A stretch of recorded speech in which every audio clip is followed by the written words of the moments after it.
തൃശ്ശൂരിലെ aided കൊള്ളയിൽ school manager VC. പ്രവീണിനെതിരെ police ഇതുവരെ register ചെയ്ത 12 എഫ്ഐആറുകൾ. വിവിധ സ്കൂളുകളിലെ നിയമനത്തിന്റെ മറവിൽ 30 കോടിയിലേറെ രൂപയുടെ തട്ടിപ്പ് വി.സി. പ്രവീൺ നടത്തിയെന്നാണ് പ്രാഥമിക കണക്ക്. എന്നാൽ 2,23 ലക്ഷം രൂപ തട്ടിയെടുത്തെന്നാണ് നിലവിലെ എഫ്ഐആറുകൾ പ്രകാരമുള്ള കണക്ക്. തട്ടിപ്പിന് കൂട്ടുനിന്ന ഭാര്യ രേഖ, അമ്മ ചന്ദ്രമതി എന്നിവർക്ക് പുറമെ 2 അധ്യാപകർക്കെതിരെയും കേസ് രജിസ്റ്റർ ചെയ്തു. തൃശ്ശൂരിലെ കൂരിക്കുഴി, മച്ചാട്, പള്ളിക്കൽ സ്കൂളുകളിൽ 160-ലധികം അധ്യാപകരെ ലക്ഷങ്ങൾ വാങ്ങി പറ്റിച്ചു എന്നാണ് പ്രാഥമിക നിഗമനം.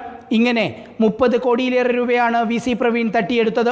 2009 മുതൽ തട്ടിപ്പ് തുടങ്ങിയെങ്കിലും തട്ടിപ്പിനിരയായവരുടെ പരാതിയിൽ പോലീസ് കേസെടുക്കാതെ മടക്കി അയക്കുകയായിരുന്നു പതിവ്. എന്നാൽ എയ്ഡഡ് കൊള്ളയെന്ന റിപ്പോർട്ടർ വാർത്താ പരമ്പരയ്ക്ക് പിന്നാലെ വിദ്യാഭ്യാസ മന്ത്രി വി. ശിവൻകുട്ടി വിഷയത്തിൽ ഇടപെട്ടതോടെയാണ് പോലീസിനും കേസെടുക്കേണ്ടി വന്നത്. 12 എഫ്ഐആർ ഇതിനകം രജിസ്റ്റർ ചെയ്തു. 25-ലധികം പരാതികളാണ് വലപ്പാട്, കയ്പമംഗലം, ചെറുതുരുത്തി പോലീസ് സ്റ്റേഷനുകളിലായി നിലവിലുള്ളത്. കേസ് രജിസ്റ്റർ ചെയ്ത എഫ്ഐആറിലെ കണക്ക് പരിശോധിക്കുമ്പോൾ 2,23 ലക്ഷം രൂപയുടെ തട്ടിപ്പ് നടന്നതായാണ് വിവരം. രജിസ്റ്റർ ചെയ്യാനുള്ള എഫ്ഐആർ നിരവധിയുണ്ട്. വി.സി. പ്രവീണിൻ്റെ തട്ടിപ്പിന് കൂട്ടുനിന്നവരെയും പോലീസ് പ്രതികളാക്കി. പ്രവീണിൻ്റെ ഭാര്യയും കൂരിക്കുഴി സ്കൂളിലെ തന്നെ അധ്യാപികയുമായ രേഖ, പ്രവീണിൻ്റെ അമ്മ ചന്ദ്രമതി, സ്കൂളിൽ വി.സി. പ്രവീണിൻ്റെ തട്ടിപ്പിന് കൂട്ടുനിന്ന മുൻ അധ്യാപിക സരോജിനി, സംസ്കൃതം അധ്യാപിക ഷീബ എന്നിവരും വിവിധ കേസുകളിൽ പ്രതികളാണ്.